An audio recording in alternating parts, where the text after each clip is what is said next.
Welcome to episode 9 of Chronic Briefs. Yes, the 9th episode, also the last episode of this season. I know, it's sad. But don't worry, we have so much planned for season 2, but we'll talk more about that at the end of the video. Again, sorry if this is a few days late. Chronic illness doesn't follow a schedule. Thank you very much. Heart issues. For now, though, I'll just say thank you so much for making Chronic Briefs such a success, and I'll ask you one more time this season to like, subscribe, share, heck, tell 2 friends. Then they'll tell 2 friends. Then they'll tell 2 friends. Then they'll tell 2 friends. Then they'll tell 2 friends. And then that's got everybody. Wayne's World. Classic movie. If you haven't seen it, watch it. Anywho, because it's our last episode of the season, I think there's only one topic that could possibly be the subject, and that is, of course, the future. Oh boy, the future. That word means something so much different to those who are chronically ill and disabled than it does to most other people. For regular Joe and Jane, the future probably means, some sort of family, maybe 2, 3 kids, working their way up the corporate ladder. Husband gets bored, cheats with his assistant. Wife raises the kids at home, but really wants to go back to law school. The American dream that we all have. Yeah. The thing is, that word future has a much, let's call it, less optimistic connotation when it comes to those who are chronically ill and disabled. You see, our future is as unsure as a one-armed tightrope walker, or really a no-armed tightrope walker, although why a person with no arms would want to walk on a tightrope, I'm not sure. I don't know. Don't send me emails. That's not the point. The thing is, when you are chronically ill and disabled, there is a host of issues that weigh on you about what will happen next. What will happen next? Now, I know some of you are saying, but Dan, how is that any different from the fact that any regular person could get up tomorrow and get hit by a bus? Yes, Sonny. True, that could happen to a person. But when you're chronically ill and disabled, it's more like you're already standing in the middle of the street during rush hour, wearing an invisible suit with your eyes closed. Anyway, you get the idea. Sure, life is random and all kinds of messed up things happen. But for us, the odds are a little bit greater that sometime in the next 10 years, we're going to have some sort of incident. It's just the way it goes. Imagine living with that sort of Damocles hanging over your head 24/7. And for those of you who don't know who that is, imagine your phone constantly had the screen with your ex's phone number on it showing as your home screen, so that there's always the threat that you'll butt dial that ex. Yeah, that ex. That one. The one that broke your heart and your PS4 and then married Andy. Andy. Yeah, that one. Anyway, imagine living with that threat all the time, of having to explain why you keep calling and hanging up, and you swear to butt dial, but after the 3rd time, she just doesn't believe you anymore and thinks you're still hung up on her. Okay, I think we've worn out that metaphor. Anyway, people with chronic illness and disability are always at the mercy of the future.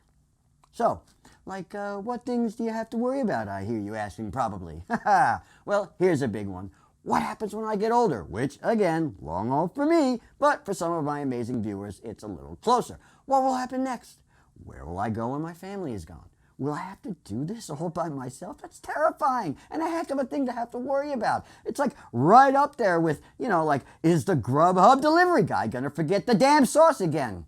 0 stars for you, Benjamin. Seriously, though. I think many of us have had that 2 a.m. moment where we realize, uh-oh, it's time to go to the ER. And fortunately, we had someone to call. But what if we didn't? What if we didn't? Those of us lucky enough to have someone to help us always worry about what happens if that person is gone. Be it a parent, a sibling, a friend, or a significant other. Even if you do find that someone to spend the rest of your life with, there's no guarantee that they'll be there to give you the help you need when you need it. Sorry, I don't mean to be a downer, but, well, not all relationships last forever. I can certainly attest to that. Sorry. Another common worry among those of us who are chronically ill and disabled is what comes next for my illness or disability health-wise.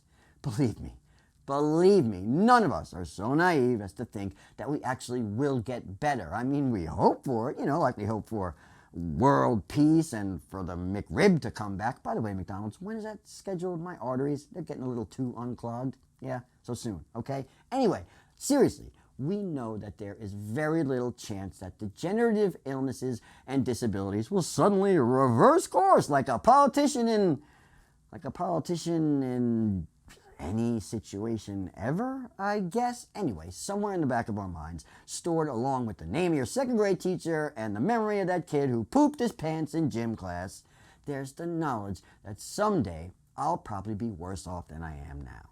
It is. It is. Now, I know that healthy people can suffer accidents and illnesses, but again, you're more likely to get eaten by a shark if you're actually in the water, covered in meat, and dressed like a seal. The point is, we know that something is going to come eventually and knock us for a loop. That's part and parcel of living with chronic illness and disability. I mean, even something as simple as falling down. I know. It makes me sound a million years old to talk about worrying about falling down. But I personally have said, help, I've fallen and I can't get off the floor. Yeah, apparently that phrase I almost said is trademarked, if you can believe it. Yeah, Google it. I'm not kidding. Anyway, the point is, just like the Riddler and Batman, something will come along that I can't figure out and I'll be down for the count. Yeah. Riddle me this, Batman. What comes more uncertain the longer you live with it? And the answer is my health. Finally, there's one other thing that comes along with thinking about the future, and that's independence. Financial, physical, mental. Independence Day 3. It's supposed to be a trilogy, isn't it? Anyway, all the things that allow people who are chronically ill and disabled to live their lives with minimal help and assistance. Many of the disabled people I know do work a little. They do work a little from home, but that's not going to make them millionaires. So that's something that always weighs upon us. Physical independence is another one. It's certainly a concern, and one that confronts us on a daily basis. I mean, when you have a bad day and you have to use a stick, a piece of duct tape, and the top of a pineapple to get your sock on, yeah, it's a whole thing. You know what, we'll make a video about it. It gets weird. Anyway, it really makes you wonder what's going to happen when your worst days become your best days.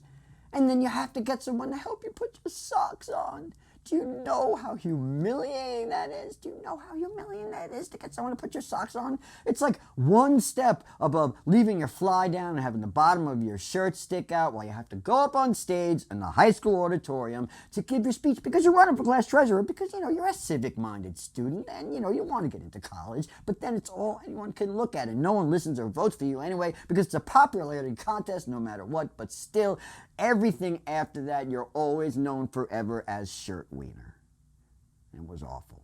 I mean, probably that could happen. There's no greater reminder, though, of loss of independence than being dressed by someone else is the point I'm making. Finally, there's mental loss of independence, something I can't even fathom, as my mind is still one of my greatest assets, or so I'm told. I can't imagine losing it, but there are those who are chronically ill and disabled are greater risk for many neurological and mental health issues. Look, the future is a minefield for those of us who are chronically ill and disabled, and while we do our best to stay upbeat and positive about what's to come, we falter. We falter. And frankly, many of us just focus on making it through the next day or week or month. Yes, and speaking of months, this is the last episode of Chronic Brief for Season 1. Now, let me get serious for a moment. Put on my serious face.